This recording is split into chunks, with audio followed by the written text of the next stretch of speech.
جہاں سے یہ طوفان کی طرح امڈی چلی آ رہی ہے۔ چونکہ یہ اخلاقی خرابی ہے، لہٰذا لامحالہ ہمیں اس کا سراغ ان اخلاقی تصورات ہی میں ملے گا جو اس وقت دنیا میں پائے جاتے ہیں۔ موجودہ اخلاقی تصورات۔ دنیا کے اخلاقی تصورات کیا ہیں؟ اس سوال کی جب ہم تحقیق کرتے ہیں تو ہمیں معلوم ہوتا ہے کہ اصولاً یہ تمام تصورات دو بڑی قسموں پر منقسم ہیں۔ ایک قسم کے تصورات وہ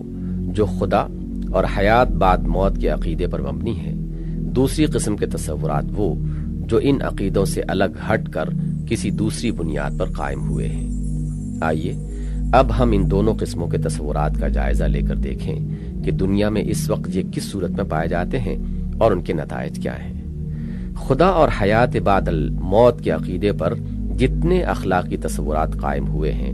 ان کی صورت کا تمام تر انحصار اس عقیدے کی نوعیت پر ہوتا ہے جو خدا اور حیات بعد موت کے متعلق لوگوں میں پایا جاتا ہو۔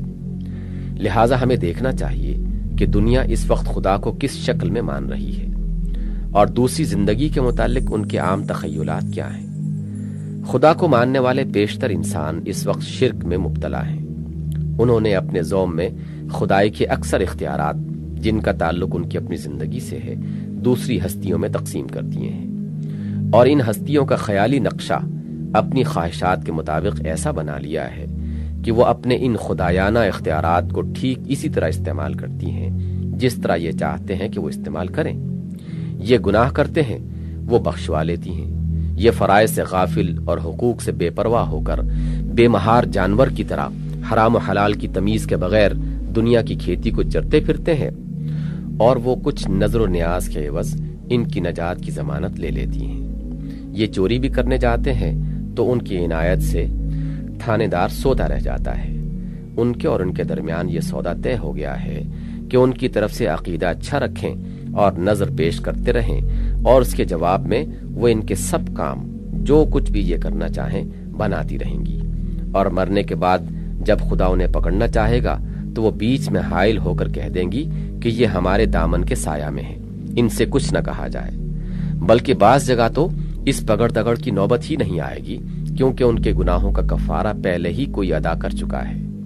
ان مشرکانہ عقائد نے زندگی بعد موت کے عقیدے کو بھی بے معنی کر دیا ہے،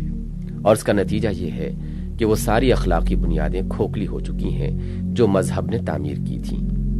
مذہبی اخلاقیات کتابوں میں لکھے ہوئے موجود ہیں اور زبانوں پر اس کا ذکر بھی احترام کے ساتھ آتا ہے، مگر عملاً ان کی پابندی سے بچنے کے لیے شرک نے فرار کی بے شمار راہیں فراہم کر دی ہیں، اور کچھ اس شان سے فراہم کی ہیں کہ جس راہ سے بھی یہ چاہیں بھاگیں، بہرحال انہیں اطمینان ہے کہ آخرکار پہنچیں گے نجات ہی کی منزل پر۔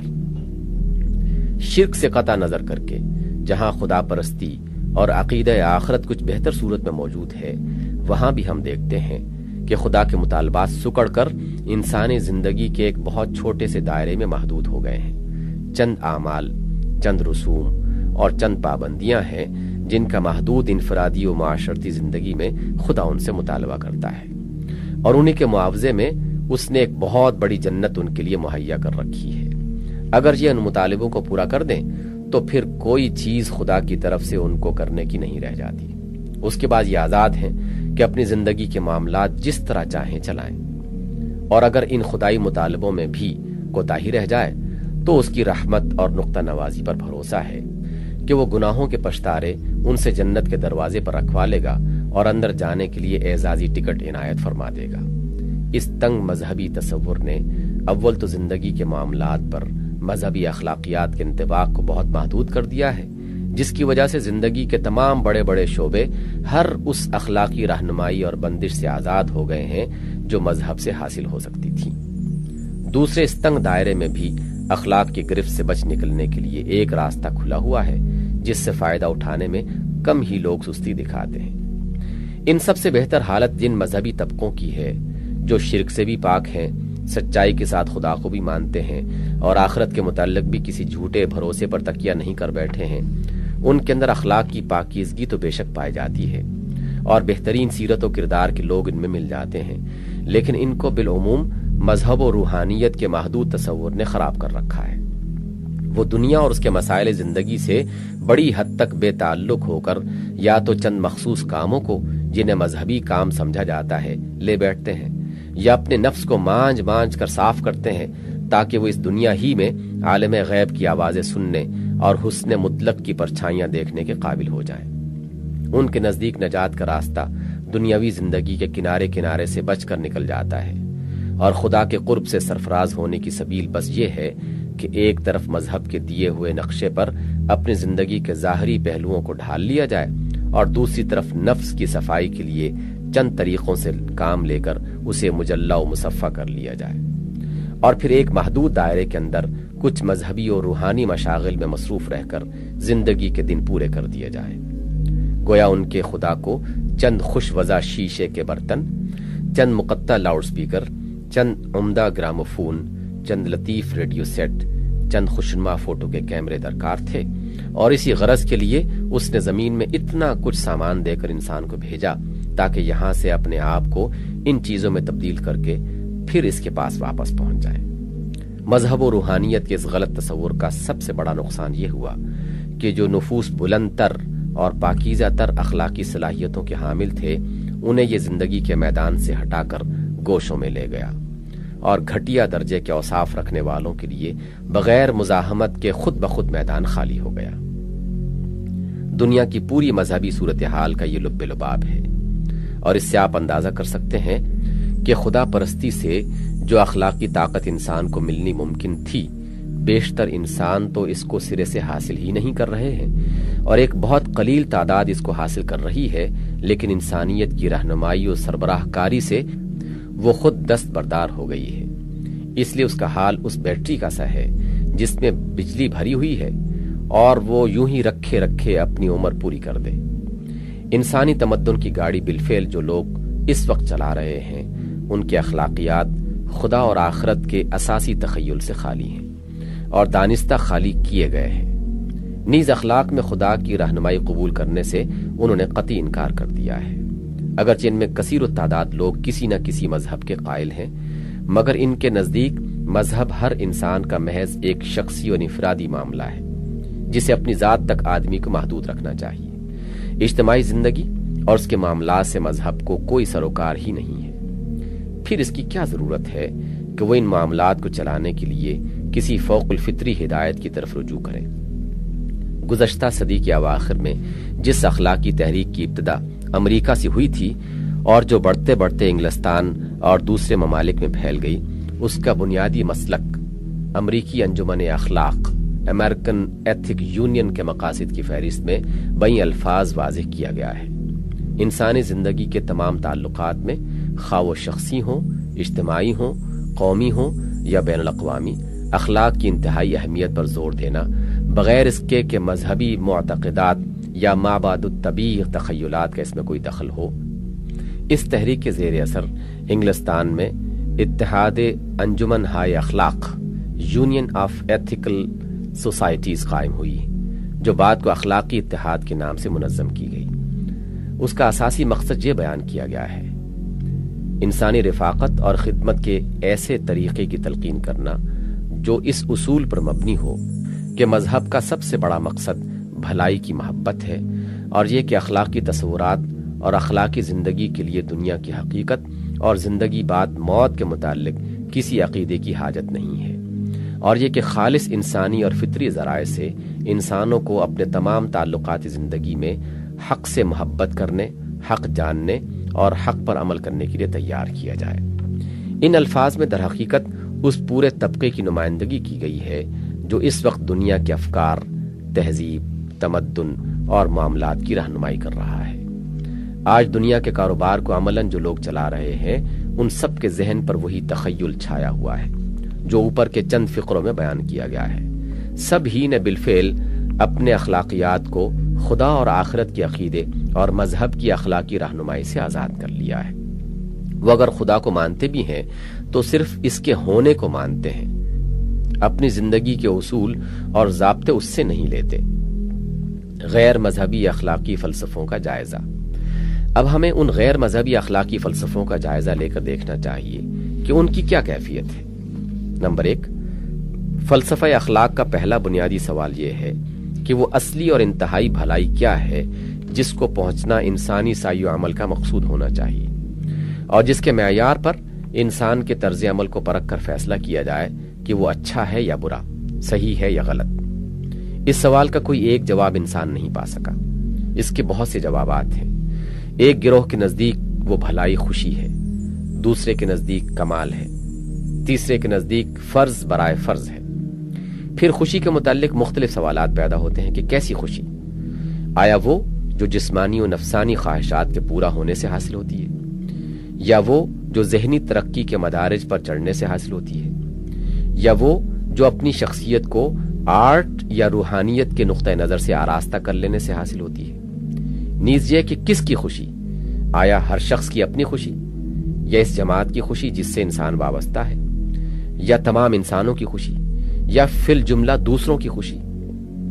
اسی طرح کمال کو مقصود قرار دینے والوں کے لیے بھی بہت سے سوالات پیدا ہوتے ہیں۔ کمال کا تصور اور اس کا معیار کیا ہے، اور کمال کس کا مقصود ہے، فرد کا، جماعت کا یا انسانیت کا؟ اسی طرح جو لوگ فرض برائے فرض کے قائل ہیں وہ ایک غیر مشروط واجب الاطاعت قانون فرض کی بے چون و چرا اطاعت ہی کو آخری و انتہائی بھلائی قرار دیتے ہیں۔ ان کے لیے بھی یہی سوال پیدا ہوتا ہے کہ وہ قانون فی الواقع ہے کیا،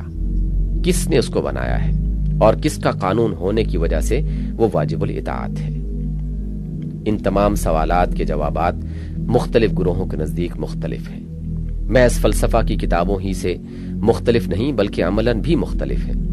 یہ ساری انسانوں کی بھیڑ جو آپ کے سامنے تمدن انسانی کی گاڑی کو چلا رہی ہے،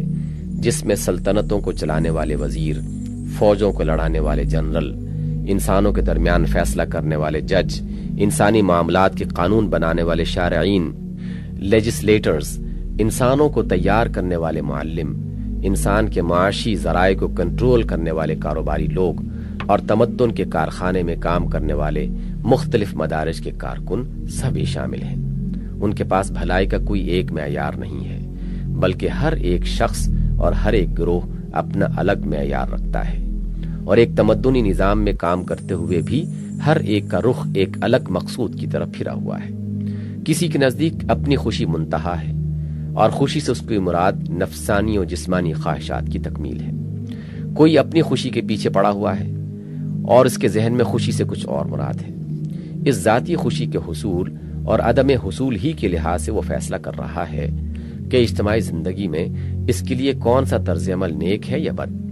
مگر اس کی ظاہری شریفانہ صورت سے ہم اس غلط فہمی میں مبتلا ہو جاتے ہیں کہ انسانی سوسائٹی کے لیے وہ ایک موزون وزیر یا جج یا معلم یا کسی دوسری حیثیت سے تمدن کی مشین کا ایک اچھا پرزہ ہے۔ اسی طرح کوئی خوشی سے مراد انسانوں کے اس مخصوص مجموعہ کی خوشی و خوشحالی سمجھتا ہے جس کے ساتھ اس کی دلچسپیاں وابستہ ہیں، اور یہی اس کے نزدیک وہ برتر چیز ہے جس کے حصول کی سعی کرنا اس کے نزدیک نیکی ہے۔ یہ نقطہ نظر اسے اپنے طبقے یا برادری یا قوم کے سوا ہر ایک کے لیے سانپ اور بچھو بنا دیتا ہے،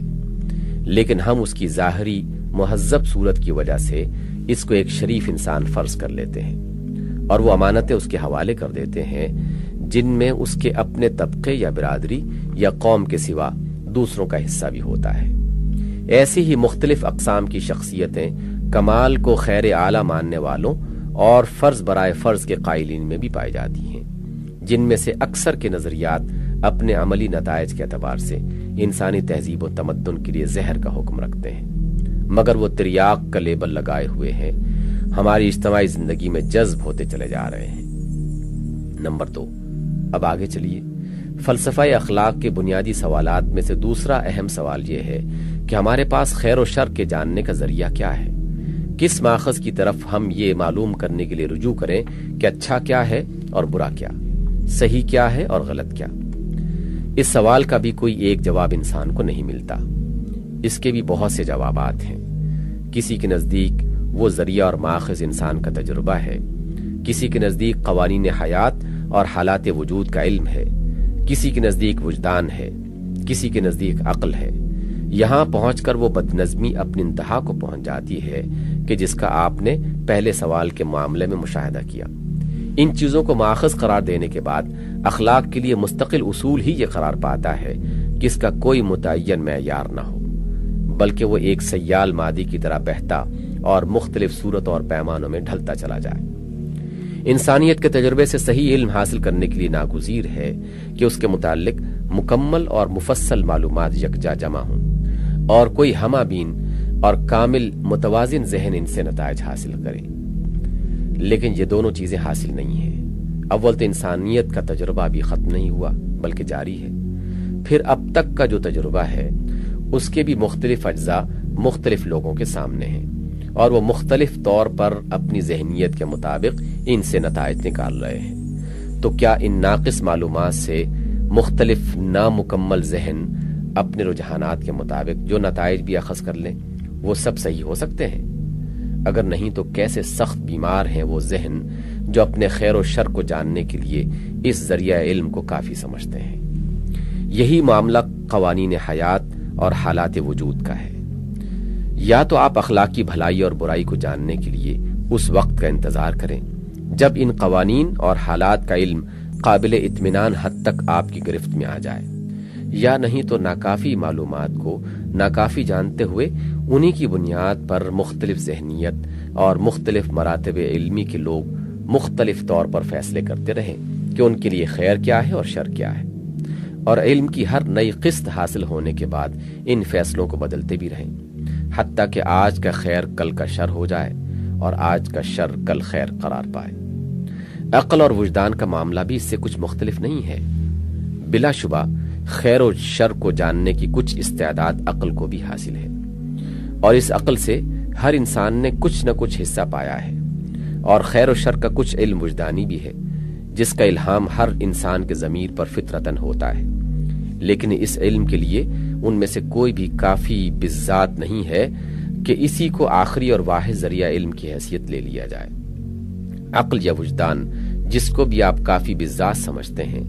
بہرحال ایک ایسے ذریعہ علم پر آپ اعتماد کریں گے جو نہ صرف یہ کہ اپنی فطرت میں ناقص و محدود ہے، بلکہ وہ مختلف اشخاص، مختلف طبقوں، مختلف حالات اور مختلف زمانوں میں پہنچ کر بالکل مختلف چیزوں پر خیر یا شر ہونے کا حکم لگاتا ہے۔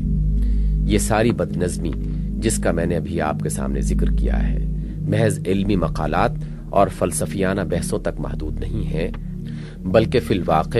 دنیا کے تمدن و تہذیب میں عملاً اس کا عکس پوری طرح نمایاں ہو رہا ہے۔ آپ کے تمدن میں جو لوگ کام کر رہے ہیں، خواہ وہ کارفرمائی کے مقام پر ہوں یا کارکنی کے مقام پر، یا کارفرماؤں اور کارکنوں کے بنانے میں لگے ہوئے ہیں، یہ سب خیر و شر اور صحیح و غلط جاننے کے لیے اپنے اپنے طور پر انہی مختلف ماخذوں کی طرف رجوع کر رہے ہیں، اور ہر شخص اور ہر گروہ کا خیر و شر دوسرے کے خیر و شر سے الگ ہے، حتیٰ کہ ایک کا خیر دوسرے کا انتہائی شر ہے اور ایک کا شر دوسرے کا انتہائی خیر۔ اس بد نظمی نے اخلاق کے لیے کوئی پائیدار بنیاد باقی ہی نہیں رہنے دی۔ جن چیزوں کو دنیا میں ہمیشہ سے جرم اور گناہ سمجھا جاتا رہا ہے، آج کسی نہ کسی گروہ کی نگاہ میں وہ عین خیر ہیں، یا مطلقاً خیر نہیں تو اضافی خیر بن گئی ہیں۔ اسی طرح جن بھلائیوں کو ہمیشہ سے انسان خوبی سمجھتا رہا ہے، ان میں سے اکثر آج حماقت اور مضحکہ خیز قرار پا چکی ہیں، اور مختلف گروہ ان کو شرم کے ساتھ نہیں بلکہ فخر کے ساتھ اعلانیہ پامال کر رہے ہیں۔ پہلے جھوٹا جھوٹ بولتا تھا مگر معیار اخلاق سچائی ہی کو مانتا تھا، لیکن آج کے فلسفوں نے جھوٹ کو خیر بنا دیا ہے، اور جھوٹ بولنے کا ایک مستقل فن مدون کیا جا رہا ہے، اور بڑے پیمانے پر قومیں اور سلطنتیں جھوٹ پھیلا رہی ہیں۔ یہی حال ہر بد اخلاقی کا ہے کہ پہلے بد اخلاقیاں ہی تھیں، مگر آج نئے فلسفوں کے طفیل وہ سب مطلق یا اضافی خیر میں تبدیل کر دی گئی ہیں۔ نمبر 3، فلسفہ اخلاق کے بنیادی سوالات میں سے تیسرا سوال یہ ہے کہ قانون اخلاق کے پیچھے وہ کون سی قوت ہے جس کے زور سے یہ قانون نافذ ہو؟ اس کے جواب میں مسرت اور کمال کے پرستار کہتے ہیں کہ خوشی یا کمال کی طرف جانے والی بھلائیاں اپنی پیروی کرانے کی طاقت اپنے اندر خود ہی رکھتی ہیں، اور رنج یا پستی کی طرف لے جانے والی برائیاں آپ اپنے ہی زور پر اپنے سے اجتناب کرا لیتی ہیں۔ اس کے سوا قانون اخلاق کے لیے کسی خارجی اقتدار کی ضرورت ہی نہیں۔ دوسرا گروہ کہتا ہے کہ قانون فرض انسان کے ارادہ معقول کا اپنے اوپر عائد کیا ہوا قانون ہے، اس کے لیے کسی بیرونی زور کی حاجت نہیں۔ تیسرا گروہ سیاسی اقتدار کو قانون اخلاق کی اصل قوت نافذہ سمجھتا ہے، اور اس مسلک کی روح سے اسٹیٹ کی طرف وہ تمام اختیارات منتقل ہو جاتے ہیں جو پہلے خدا کے لیے تھے،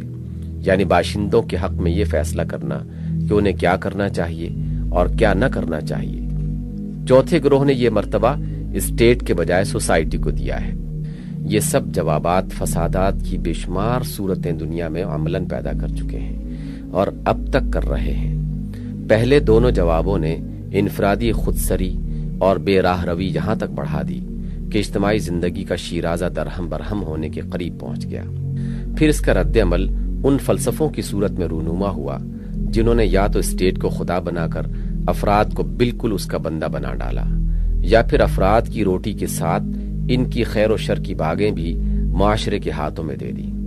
حالانکہ سبوحن قدوس نہ اسٹیٹ ہے نہ معاشرہ۔ نمبر 4، یہی معاملہ اس سوال کے جواب میں پیش آتا ہے کہ وہ کون سا محرک ہے جو انسان کو اپنے طبعی رجحانات کے علی الرغم اخلاقی احکام کی پابندی پر آمادہ کرے۔ کسی کے نزدیک بس خوشی کی طمع اور رنج و تکلیف کا خوف اس کے لیے کافی محرک ہے، کوئی محض کمال کی خواہش اور نقص سے بچنے کی تمنا کو اس کے لیے کافی سمجھتا ہے، کوئی اس لیے محض آدمی کے اپنے جذبہ احترام قانون پر اعتماد کرتا ہے، کوئی اسٹیٹ کے اجر کی امید اور اس کے غضب کو اہمیت دیتا ہے، اور کوئی معاشرے کے اجر اور اس کے غضب کو تم و خوف کے لیے استعمال کرنے پر زیادہ زور دیتا ہے۔ ان میں سے ہر جواب کو عملاً ہمارے اخلاقی نظامات میں سے کسی نہ کسی کے اندر تقدم کا وہ مقام حاصل ہے، اور تھوڑا سا تجسس کرنے پر یہ حقیقت بآسانی کھل سکتی ہے کہ یہ سب محرکات بد اخلاقی کے لیے بھی اتنے ہی اچھے محرک بن سکتے ہیں جتنے خوش اخلاقی کے لیے، بلکہ ان میں بد اخلاقی کے لیے محرک بننے کی قوت بہت زیادہ ہے، اور بہرحال کسی اعلیٰ درجے کی اخلاقیات کے لیے تو یہ تمام محرکات قطعاً ناکافی ہیں۔ یہ بہت مختصر جائزہ جو میں نے دنیا کی موجودہ اخلاقی حالت کا لیا ہے، اس سے بیک نظر یہ محسوس ہو جاتا ہے کہ دنیا میں اس وقت ایک ہمہ گیر اخلاقی انتشار پایا جاتا ہے۔ خدا سے بے نیاز ہو کر انسان کوئی ایسی بنیاد نہیں پا سکا جس پر وہ قابل اطمینان طریقے سے اپنے اخلاق کی تعمیر کرتا۔ اخلاق کے سارے بنیادی سوالات اس کے لیے حقیقتاً لاجواب ہو کے رہ گئے۔ نہ وہ اس خیر برتر کا کہیں سراغ لگا سکا جو اس کی کوششوں کا منتہا بننے کے قابل ہوتی، اور جس کے لحاظ سے اعمال کے نیک یا بد اور صحیح یا غلط ہونے کا فیصلہ کیا جا سکتا۔ نہ اسے وہ ماخذ کہیں سے ہاتھ لگا جس سے وہ صحیح طور پر معلوم کر سکتا کہ خیر کیا ہے اور شر کیا۔ نہ اسے وہ اقتدار فراہم کرنے میں کامیابی ہوئی جس کی بنا پر اخلاق کے کسی بلند جامع عالمگیر ضابطہ کو قوت نافذہ حاصل ہو سکتی، اور نہ اسے کوئی ایسا محرک مل سکا جو انسانوں میں راستی پر عمل کرنے اور ناراستی سے پرہیز کرنے کے لیے حقیقی آمادگی پیدا کرنے کے قابل ہو۔ خدا سے بغاوت کر کے انسان نے خودسری کے ساتھ ان سوالات کو حل کرنا چاہا اور اپنے نزدیک حل کیا بھی، مگر یہ اسی حل کے پیدا کردہ نتائج ہیں جو آج ہم کو اخلاقی تنزل کے ایک خوفناک طوفان کی شکل میں اٹھتے اور پوری انسانی تہذیب کو تباہی کی دھمکیاں دیتے نظر آتے ہیں۔ کیا اب بھی وہ وقت نہیں آیا کہ ہم اس بنیاد کو تلاش کریں جس پر انسانی اخلاق کی صحیح تعمیر ہو سکے؟ فی الواقع یہ تلاش و جستجو محض ایک علمی بحث نہیں ہے، بلکہ ہماری زندگی کی ایک عملی ضرورت ہے، اور وقت کی نزاکت نے اس کو اہم ترین ضرورت بنا دیا ہے۔ اسی لحاظ سے میں اپنی تلاش کے نتائج پیش کرتا ہوں اور چاہتا ہوں کہ جو لوگ اس ضرورت کو محسوس کر رہے ہیں وہ نہ صرف میرے ان نتائج پر ٹھنڈے دل سے غور کریں بلکہ خود بھی سوچیں کہ اخلاق انسانی کے لیے آخر کون سی بنیاد صحیح ہو سکتی ہے۔ انسانی اخلاق کی صحیح بنیادیں۔ میں اپنی تلاش و تحقیق سے جس نتیجے پر پہنچا ہوں وہ یہ ہے کہ اخلاق کے لیے صرف ایک ہی بنیاد صحیح ہے، اور وہ اسلام فراہم کرتا ہے۔ یہاں فلسفہ اخلاق کے تمام بنیادی سوالات کا جواب ہم کو ملتا ہے، اور ایسا جواب ملتا ہے کہ جس کے اندر وہ کمزوریاں موجود نہیں ہیں جو فلسفیانہ جوابات میں پائی جاتی ہیں۔ یہاں مذہبی اخلاقیات کی ان کمزوریوں میں بھی کوئی کمزوری ایسی موجود نہیں ہے جن کی وجہ سے وہ نہ کسی مستحکم سیرت کی تعمیر کر سکتے ہیں اور نہ انسان کو تمدن کے وسیع ذمہ داریاں سنبھالنے کے قابل بناتے ہیں۔ یہاں ایک ایسی ہماگیر اخلاقی رہنمائی ملتی ہے جو زندگی کے تمام شعبوں میں ترقی کے انتہائی ممکن درجات تک ہم کو لے جا سکتی ہے۔ یہاں وہ اخلاقی اصول ہم کو ملتے ہیں جن پر ایک صالح ترین نظام تمدن قائم ہو سکتا ہے، اور اگر ان اصولوں پر انفرادی و اجتماعی کردار کی بنا رکھی جائے تو انسانی زندگی اس فساد سے محروم رہ سکتی ہے جس سے وہ اس وقت دوچار ہے۔ اس نتیجے پر میں کن دلائل سے پہنچا ہوں، اس کی مختصر تشریح میں آپ کے سامنے بیان کروں گا۔ فلسفہ جس مقام سے اپنی اخلاقی بحث شروع کرتا ہے، در حقیقت وہ اخلاق کے مسئلے کا سرا ہی نہیں بلکہ بیچ کے چند نقطے ہیں جنہیں سرے کو چھوڑ کر اس نے نقطۂ آغاز بنا لیا ہے، اور یہی اس کی پہلی غلطی ہے۔ یہ سوال کہ انسان کے لیے کردار کی صحت و غلطی کا معیار کیا ہے اور وہ کون سی بھلائی ہے جس کو پہنچنے کی سعی انسان کے لیے مقصود بالذات ہونی چاہیے، دراصل یہ بات کا سوال ہے۔ اس سے پہلے جو سوال حل ہونا چاہیے وہ یہ ہے کہ اس دنیا میں انسان کی حیثیت کیا ہے۔ یہ سوال اس لیے تمام سوالات پر مقدم ہے کہ حیثیت کے تعین کے بغیر اخلاق کا سوال محض بے معنی ہی نہیں ہو جاتا، بلکہ اس میں بیشتر امکان اس امر کا ہوتا ہے کہ اس طرح جو اخلاقیات متعین کیے جائیں گے وہ بنیادی طور پر غلط ہوں گے۔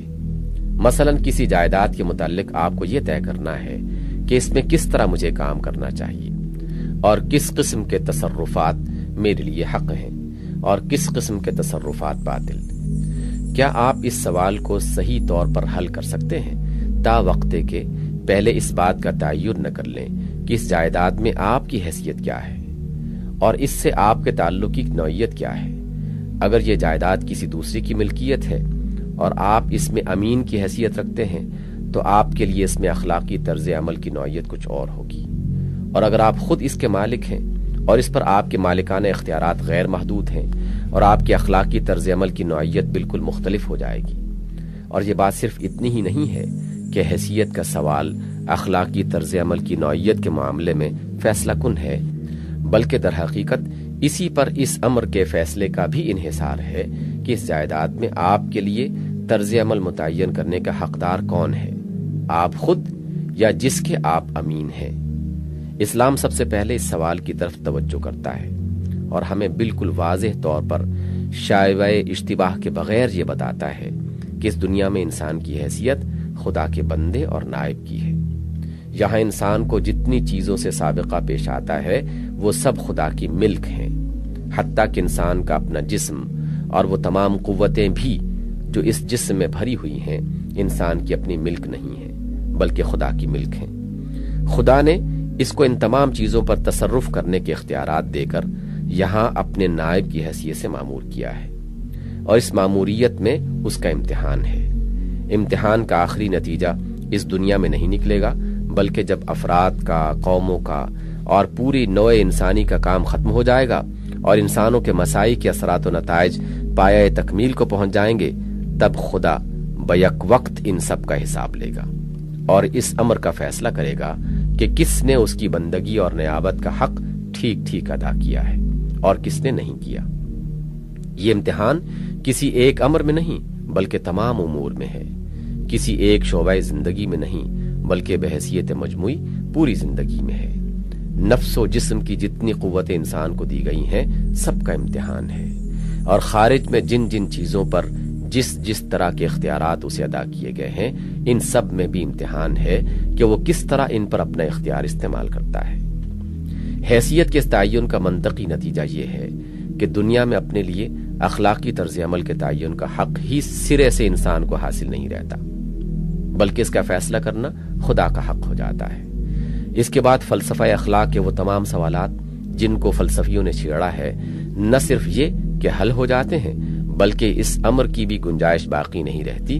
کہ ایک ایک سوال کے 36 جوابات ہوں اور ایک ایک جواب پر انسانوں کا ایک ایک گروہ اخلاق کے ایک جداگانہ رخ پر چل پڑے اور ایک ہی تمدنی اجتماعی زندگی میں رہتے ہوئے یہ مختلف سمتوں پر چلنے والے لوگ اپنی بے راہ رویوں سے بد نظمی، انتشار اور فساد پیدا کر دیں۔ اگر انسان کی اس حیثیت کو تسلیم کر لیا جائے جو اسلام نے قرار دی ہے، تو یہ بات خود متعین ہو جاتی ہے کہ خدا کے امتحان میں کامیاب ہونا اور اس کی رضا کو پہنچنا ہی وہ بلند ترین بھلائی ہے جو مقصود بالذات ہونی چاہیے، اور کسی طرز عمل کے صحیح یا غلط ہونے کا مدار اسی امر پر ہے کہ وہ اس بھلائی کے حصول میں کہاں تک مددگار یا مانع ہوتا ہے۔ اسی طرح یہ بات بھی یہیں سے متعین ہو جاتی ہے کہ انسان کے لیے نیک اور بد، صحیح اور غلط کے علم کا اصل ماخذ خدا کی ہدایت ہے، اور اس کے سوا دوسرے ذرائع علم اس اصل ماخذ کے مددگار تو بن سکتے ہیں مگر خود اصل ماخذ نہیں بن سکتے۔ نیز یہ امر بھی طے ہو جاتا ہے کہ قانون اخلاق کے واجب الاطاعت ہونے کی اصل بنیاد صرف یہ ہے کہ وہ خدا کا ٹھہرایا ہوا قانون ہے، اور یہ بات بھی صاف ہو جاتی ہے کہ اچھے اخلاق کی پابندی اور برے اخلاق سے اجتناب کے لیے اصل محرک خدا کی محبت اور اس کی رضا کی طلب اور اس کی ناراضگی کا خوف ہونا چاہیے۔ پھر نہ صرف یہ کہ اس سے فلسفہ اخلاق کے سارے اصولی سوالات حل ہو جاتے ہیں، بلکہ در حقیقت اس بنیاد پر جو اخلاقی سسٹم بنتا ہے اس کے اندر نہایت متوازن اور متناسب طریقے سے وہ تمام اخلاقی سسٹم اپنی اپنی موضوع جگہ پا لیتے ہیں جو فلسفہ اخلاق کے مفکرین نے تجویز کیے ہیں۔ فلسفیانہ اخلاقی نظاموں کی اصل قباحت یہ نہیں ہے کہ ان میں حقیقت و صداقت کا جز بھی نہیں ہے، بلکہ ان کی اصل قباحت یہ ہے کہ انہوں نے صداقت کے ایک جز کو لے کر پوری صداقت بنا لیا ہے۔ اس لیے جز کے کل بننے میں جس قدر زائد کی ضرورت پڑتی ہے اس کی تکمیل کے لیے لامحالہ انہیں باطل کے بہت سے اجزاء لینے پڑتے ہیں۔ اسلام اس کے برعکس پوری صداقت پیش کرتا ہے، اور اس کی کل صداقت میں وہ تمام جزی صداقتیں جذب ہو جاتی ہیں جو لوگوں کے پاس الگ الگ تھیں اور ناقص تھیں۔ یہاں خوشی کا بھی ایک مقام ہے، مگر اس سے مراد وہ خوشی و خوشحالی ہے جو خدا کے قانون کی پیروی سے اور اس کے نتیجے میں حاصل ہو، اور یہ خوشی و خوشحالی جسمانی و مادی بھی ہے، ذہنی و نفسی بھی، آرٹسٹک اور روحانی بھی۔ نیز یہ خوشی و خوشحالی فرد کی بھی ہے، جماعت کی بھی اور تمام انسانیت کی بھی۔ ان مختلف خوشیوں میں تصادم نہیں بلکہ توافق ہے۔ یہاں کمال کا بھی ایک مقام ہے، مگر وہ کمال جو خدا کے امتحان میں 100% نمبر پانے کا مستحق ہو، اور یہ فرد کا، جماعت کا، قوم کا، پوری انسانیت کا، غرض سب ہی کا کمال ہے۔ صحیح اخلاقی طرز عمل وہ ہے جس سے ہر فرد نہ صرف خود کمال کی طرف ترقی کرے بلکہ دوسروں کی تکمیل میں بھی مددگار ہو، کوئی کسی کی تکمیل میں مزاحم نہ ہو۔ یہاں کانت کے قطعی واجب الاطاعت کیٹیگوریکل امپیریٹو کو پوری عزت کی جگہ مل جاتی ہے،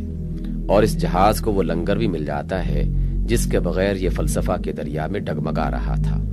جس قطعی واجب الاطاعت قانون کا ذکر کانت نے کیا ہے اور جس کی وہ خود کوئی توضیح نہ کر سکا، دراصل وہ خدا کا قانون ہے۔ خدا کی طرف سے اس کی صورت معین کی گئی ہے، خدا ہی کا قانون ہونے کی وجہ سے وہ واجب الاطاعت ہے، اور اس کی بے چون و چرا اطاعت کا نام نیکی ہے۔ اسی طرح یہاں اخلاقی خیر و شر کے علم کا جو ماخذ ہمیں بتایا گیا ہے وہ ان دوسرے ذرائع علم کی نفی نہیں کرتا جن کی طرف فلاسفہ رجوع کرتے ہیں، بلکہ ان سب کو ایک سسٹم کا جز بنا لیتا ہے۔ البتہ وہ نفی جس چیز کی کرتا ہے وہ صرف یہ بات ہے کہ انہیں یا ان میں سے کسی ایک کو اصلی اور آخری ذریعہ علم کی حیثیت سے لے لیا جائے۔ خدا کی ہدایت کے ذریعے سے خیر و شر کا جو علم ہمیں بخشا گیا ہے وہ اصل علم ہے، رہا تجربے علم، قوانین حیات اور حالات وجود سے استنباط کیا ہوا علم، عقلی علم اور وجدانی علم، تو یہ سب اس اصل علم کے شواہد ہیں۔ جن چیزوں کو خدا کی ہدایت خیر کہتی ہے، انسانیت کا تجربہ ان کے خیر ہونے پر شہادت دیتا ہے، قوانین حیات اس کی تصدیق کرتے ہیں، عقل اور وجدان دونوں اس بات پر گواہ ہیں۔ لیکن معیار صداقت خدائی ہدایت ہی ہے، نہ کہ یہ ذرائع علم۔ انسانیت کے تاریخی تجربات سے یا قوانین حیات سے اگر کوئی ایسا استنباط کیا جائے یا عقل اور وجدان سے کوئی ایسی رائے قائم کی جائے جو خدا کی ہدایت کے خلاف ہو، تو اصل اعتبار خدا کی ہدایت کا کیا جائے گا، نہ کہ اس استنباط یا اس رائے کا۔ ہمارے پاس علم کے ایک مستند معیار ہونے کا فائدہ ہی یہ ہے کہ ہمارے علوم میں ڈسپلن پیدا ہو اور ہم اس انارکی اور بدنظمی سے بچ جائیں جو کسی معیار کے نہ ہونے اور اعجاب کل ذی رأی برأیہ سے پیدا ہوتی ہے۔ اسی طرح یہاں قانون اخلاق کی پشتیبان قوت، سینکشن اور محرکات کا مسئلہ بھی اسی طور حل ہو جاتا ہے کہ اس سے ان دوسری چیزوں کی نفی نہیں ہوتی جو فلسفیوں نے تجویز کی ہیں، بلکہ صرف ان کی تصحیح ہو جاتی ہے، اور جن غلط حدود پر وہ پھیلا دی گئی ہیں یا خود پھیل جاتی ہیں وہاں سے ان کو ہٹا کر ایک جامع سسٹم میں ٹھیک مقام پر رکھ دیا جاتا ہے۔ خدا کا قانون اس لیے کہ وہ خدا کا قانون ہے، اپنے قیام کی طاقت آپ اپنے اندر رکھتا ہے، اور یہ طاقت اس مومن کے نفس میں بھی موجود ہے جو خدا کی رضا چاہنے میں خوشی محسوس کرتا ہے اور خود اس کمال کا طالب ہے جو خدا کی طرف بڑھنے سے حاصل ہو۔ نیز یہ طاقت مومنین کی سوسائٹی اور اس صالح ریاست میں بھی موجود ہے جو خدا کے قانون پر مبنی ہو۔ قانون کی پابندی پر مومن کو آمادہ کرنے والی چیز اس کی خالص فرض شناسی بھی ہے، اس کا حق کو حق جانتے ہوئے اسے پسند کرنا اور باطل کو باطل سمجھتے ہوئے اس سے نفرت کرنا بھی ہے، اور وہ طمع اور خوف بھی ہے جو وہ اپنے خدا سے رکھتا ہے۔ اسلامی تصور اخلاق کا انسانی زندگی پر اثر دیکھیے، اس طرح اسلام اس پوری فکری اور عملی انارکی کو ختم کر دیتا ہے جو انسان کو بے خدا فرض کر کے اس کے لیے ایک نظام اخلاق تجویز کرنے کی کوششوں سے پیدا ہوتی ہے۔ اس کے بعد آگے چلیے، اسلام خدا کا جو تصور پیش کرتا ہے وہ یہ ہے کہ خدا ہی انسان کا اور ساری کائنات کا واحد مالک، خالق، معبود اور حاکم ہے۔ اس خدائی میں کوئی اس کا شریک نہیں ہے۔ اس کے ہاں بجز دعائے خیر کے کسی ایسی سفارش کی گنجائش بھی نہیں جو زور سے منوائی جاتی ہو اور رد نہ کی جا سکتی ہو۔ اس کے ہاں ہر شخص کی کامیابی و ناکامی کا مدار اس کے اپنے طرز عمل پر ہے۔ نہ کوئی کسی کا کفارہ بن سکتا ہے، نہ کسی کے عمل کی ذمہ داری دوسرے پر ڈالی جا سکتی ہے، اور نہ کسی کے عمل کا صلہ دوسرے کو ملتا ہے۔ اس کے ہاں جانبداری نہیں ہے کہ ایک شخص یا خاندان یا قوم یا نسل سے اس کو دوسرے کی بنسبت زیادہ دلچسپی ہو۔ سب انسان اس کی نگاہ میں یکساں ہیں، سب کے لیے ایک ہی قانون اخلاق ہے، اور فضیلت جو کچھ بھی ہے اخلاقی فضیلت کے اعتبار سے ہے۔ وہ خود رحیم ہے اور رحم کو پسند کرتا ہے، وہ خود فیاض ہے اور فیاضی کو پسند کرتا ہے، وہ خود غفور ہے اور درگزر کو پسند کرتا ہے، وہ خود عادل ہے اور عدل کو پسند کرتا ہے، وہ ظلم سے، تنگ نظری و تنگ دلی سے، بے رحمی و سنگ دلی سے، تعصب اور نفسانی جانبداری سے پاک ہے۔ اس لیے انہی کو پسند کرتا ہے جو ان صفات سے پاک ہوں۔ پھر کبریائی تنہا اس کا حق ہے، اس لیے تکبر اسے ناپسند ہے۔ خدائی صرف اسی کے لیے ہے اور دوسرے سب اس کے بندے ہیں، اس لیے ایک بندے پر دوسرے کی خداوندی اس کو پسند نہیں۔ مالک وہ اکیلا ہے اور دوسروں کے پاس جو کچھ ہے امانت کی حیثیت سے ہے، اس لیے کسی بندے کی خود مختاری اور کسی کا کسی کے لیے قانون بنانا اور کسی کا کسی کے لیے بذات خود واجب الاطاعت ہونا، یہ سب فی الحقیقت غلط ہے۔ سب کا متع وہی ایک ہے اور سب کے لیے خیر اسی میں ہے کہ اس کی بے چون و چرا اطاعت کریں۔ پھر وہ محسن ہے اور شکر اور احسان مندی اور محبت کا مستحق ہے۔ وہ منعم ہے اور اس کا حقدار ہے کہ اس کی نعمتوں میں اسی کی منشا کے مطابق تصرف کیا جائے۔ وہ منصف ہے اور لازم ہے کہ انسان اس کے انصاف میں سزا پانے کا خوف اور جزا پانے کی طمع رکھے۔ وہ علیم و خبیر ہے اور دلوں کی چھپی ہوئی نیتوں سے بھی واقف ہے، اس لیے ظاہری حسن اخلاق سے اس کو دھوکہ نہیں دیا جا سکتا۔ وہ محیط ہے، اس لیے کوئی یہ امید بھی نہیں کر سکتا کہ جرم کر کے اس کی پکڑ سے بچ نکلے گا۔ خدا کے اس تصور پر غور کیجئے، اس سے بالکل ایک فطری نتیجہ کے طور پر انسان کے لیے ایک مکمل اخلاقی زندگی کا نقشہ وجود میں آتا ہے، اور وہ نقشہ ان تمام کمزوریوں سے خالی ہے جو مشرکانہ مذاہب کے اخلاقیات اور دہریانہ مسلکوں کے اخلاقیات میں پائے جاتے ہیں۔ یہاں نہ تو اخلاقی ذمہ داریوں سے بچ نکلنے کے چور دروازے کہیں موجود ہیں، نہ ان ظالمانہ فلسفوں کے لیے کوئی جگہ ہے جن کی بنا پر انسان اپنی دلچسپیوں کے لحاظ سے عالم انسانیت کو تقسیم کر کے ایک حصہ کے لیے مجسم فرشتہ اور دوسرے حصے کے لیے مجسم شیطان بن جاتا ہے۔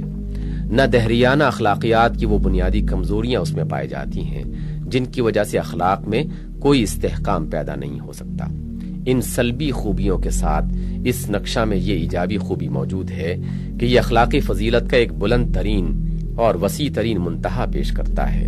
جس کی وسعت اور بلندی کی کوئی حد نہیں، اور اس منتہا کی طرف بڑھنے کے لیے ایسے محرکات فراہم کرتا ہے جو پاکیزہ ترین ہے۔ پھر یہ تصور کہ امتحان کسی ایک چیز میں نہیں بلکہ ان تمام چیزوں میں ہے جو خدا نے انسان کو دی ہیں، کسی ایک حیثیت میں نہیں بلکہ ان تمام حیثیتوں میں ہے جو انسان کو یہاں حاصل ہیں، اور کسی ایک شعبہ حیات میں نہیں بلکہ پوری زندگی میں ہے جو اخلاق کے دائرے کو اتنا ہی پھیلا دیتا ہے جتنا امتحان کا دائرہ پھیلا ہوا ہے۔ انسان کی عقل، اس کے ذرائع علم، اس کی ذہنی و فکری قوتیں، اس کے حواس، اس کے جذبات، اس کی خواہشات، اس کی جسمانی طاقتیں سب کے سب امتحان میں شریک ہیں، یعنی امتحان آدمی کی پوری شخصیت کا ہے۔ پھر خارج کی دنیا میں جن جن اشیاء سے آدمی کو سابقہ پیش آتا ہے، جن اشیاء پر وہ تصرف کرتا ہے، جن انسانوں سے مختلف طور پر اس کو واسطہ پڑتا ہے، ان سب کے ساتھ اس کے برتاؤ میں امتحان ہے، اور سب سے بڑھ کر اس امر میں امتحان ہے کہ انسان یہ سب کچھ خدا کی خداوندی اور اپنی ابدیت و نیابت کے احساس کے ساتھ کر رہا ہے، یا آزادی و مختاری کی ہوا میں مبتلا ہو کر، یا خدا کے سوا دوسروں کا بندہ بن کر۔ اس وسیع ترین تصور اخلاق میں وہ تنگی نہیں ہے جو مذہب کے محدود تصور سے پیدا ہوتی ہے۔ یہ آدمی کو زندگی کے ہر میدان میں آگے بڑھاتا ہے، ہر میدان کی اخلاقی ذمہ داریاں اسے بتاتا ہے، اور وہ اخلاقی اصول اسے دیتا ہے جن کی پیروی کرنے سے وہ خدا کے اس امتحان میں کامیاب ہو سکے جو ایک ایک میدان زندگی سے متعلق ہے۔ پھر یہ تصور کہ امتحان کا اصلی اور آخری فیصلہ اس زندگی میں نہیں بلکہ دوسری زندگی میں ہوگا، اور حقیقی کامیابی و ناکامی وہ ہے جو وہاں ہو نہ کہ یہاں۔ یہ دنیا کی زندگی اور اس کے معاملات پر انسان کی نظر کو بنیادی طور پر بدل دیتا ہے۔ اس تصور کی وجہ سے وہ نتائج اس دنیا میں نکلتے ہیں ہمارے لیے حسن و قبح، صحت اور غلطی، حق اور باطل، اور کامیابی و ناکامی کے قطعی، اصلی اور آخری معیار نہیں رہتے۔ اس لیے قانون اخلاق کی پیروی کرنے یا نہ کرنے کا انحصار بھی ان نتائج پر نہیں ہو سکتا ہے۔ جو شخص اس تصور کو قبول کرے گا وہ قانون اخلاق کی پیروی پر بہرحال ثابت قدم رہے گا، خواہ اس دنیا میں اس کا نتیجہ بظاہر اچھا ہو یا برا، کامیابی کی صورت میں نکلتا نظر آئے یا ناکامی کی صورت میں۔ اس کے یہ معنی نہیں ہے کہ اس کی نگاہ میں دنیاوی نتائج بالکل ہی ناقابل لحاظ ہوں گے، بلکہ اس کے معنی صرف یہ ہے کہ وہ اصلی اور آخری لحاظ ان کا نہیں بلکہ آخرت کے پائیدار نتائج کا کرے گا، اور اپنے لیے صحیح صرف اس طرز عمل کو سمجھے گا جو ان نتائج پر نگاہ رکھتے ہوئے اختیار کیا جائے۔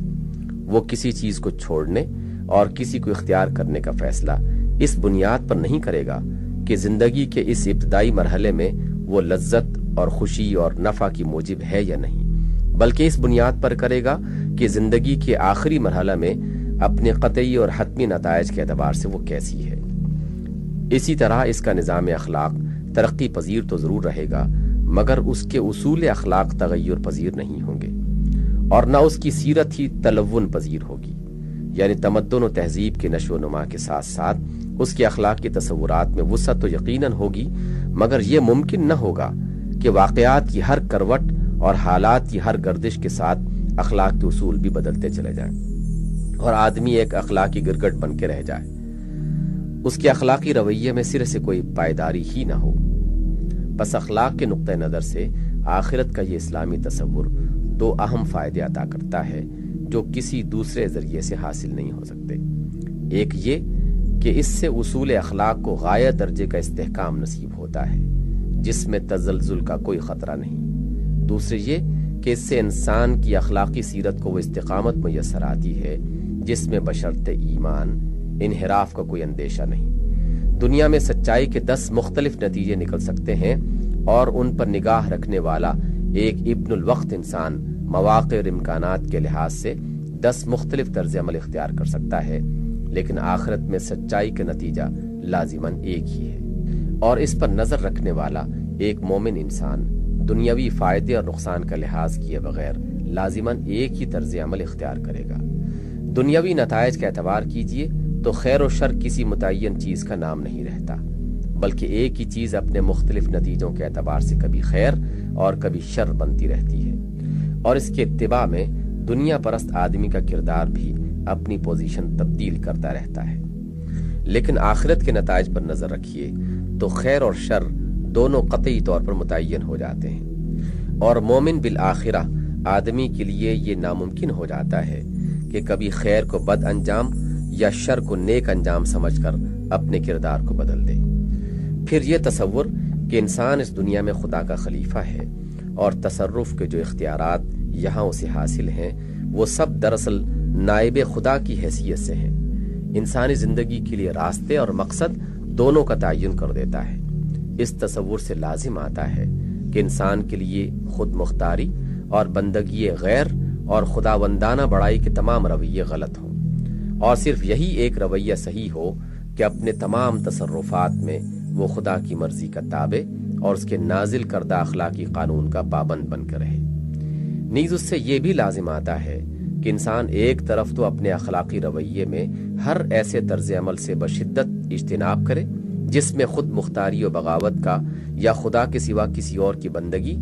یا خداوندانہ کبریائی کا ذرا برابر شائبہ پایا جاتا ہو، کیونکہ یہ تینوں چیزیں اس کی نائبانہ حیثیت کے منافی ہیں، مگر دوسری طرف خدا کی املاک میں اس کا تصرف اور خدا کی پیدا کردہ قوتوں میں اس کا برتاؤ اور خدا کی رعیت میں اس کی فرما روائی اس اخلاق اور اس برتاؤ کے عین مطابق ہو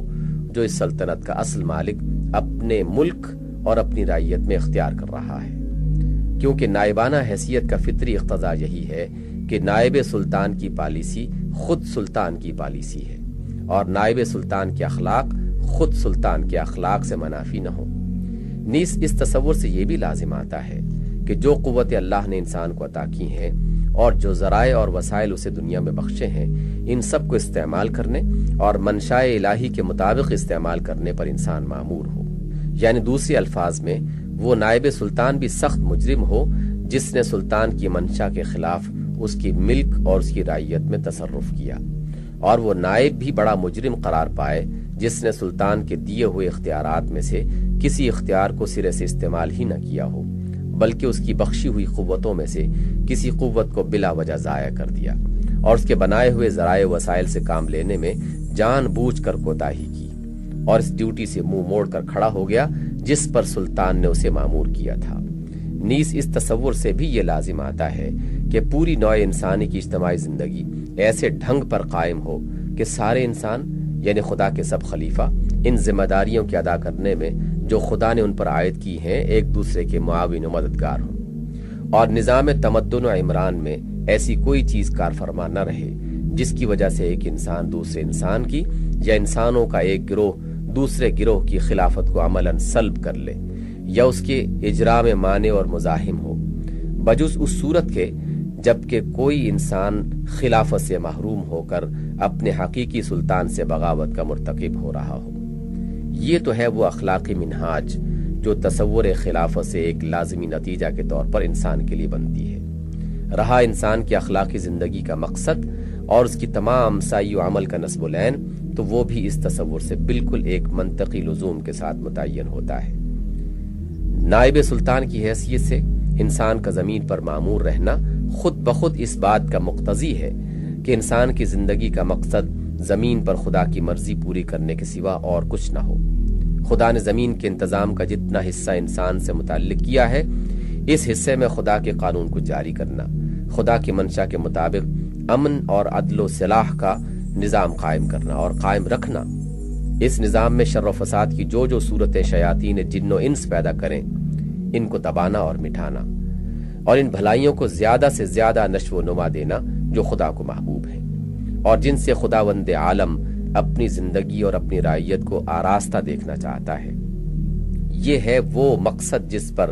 ہر وہ انسان اپنی تمام مساعی کو مرکوز کر دے گا جس کے اندر خلیفہ الہی ہونے کا شعور پیدا ہو چکا ہو۔ یہ مقصد صرف یہی نہیں کہ ان تمام مقاصد کی نفی کر دیتا ہے جو لذت پرستوں اور مادہ پرستوں اور قوم پرستوں اور دوسرے محملات کے پرستاروں نے اپنی جگہ کے لیے مقرر کر لیے ہیں، بلکہ یہ ان لایانی مقاصد کی بھی اتنی شدت کے ساتھ نفی کرتا ہے جو روحانیت کے غلط تصور کے تحت اہل مذاہب نے متعین کیے ہیں۔ ان دونوں غلط انتہاؤں کے درمیان خلافت الہیہ کا تصور انسان کے سامنے ایک ایسا بلند ترین اور پاکیزہ ترین مقصد حیات رکھ دیتا ہے جو اس کی قوتوں اور قابلیتوں کو زندگی کے ہر میدان میں برسر کار لاتا ہے اور انہیں ایک صالح ترین نظام تمدن و تہذیب کے قیام اور ارتقاء کی خدمت میں استعمال کرتا ہے۔ یہ ہیں وہ بنیادیں جو اخلاق انسانی کی تعمیر کے لیے اسلام نے ہم کو دی ہیں۔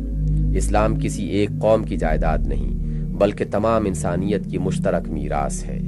اور سارے انسانوں کی فلاح اس کے پیش نظر ہے۔ اس لیے ہر اس شخص کو جو اپنی اور انسانیت کی فلاح کا خواہش مند ہو یہ سوچنا چاہیے کہ آیا انسانی اخلاق کی تعمیر کے لیے یہ بنیادیں بہتر ہیں جو اسلام ہمیں دے رہا ہے یا وہ جو روحانی مذاہب یا فلسفیانہ مسالک ہم کو دیتے ہیں۔ اگر کسی کا دل گواہی دے کہ اخلاق کے لیے یہی بنیادیں صحیح ہیں تو پھر کوئی جاہلانہ تعصب اسے ان بنیادوں کے قبول کرنے میں مانع نہ ہونا چاہیے۔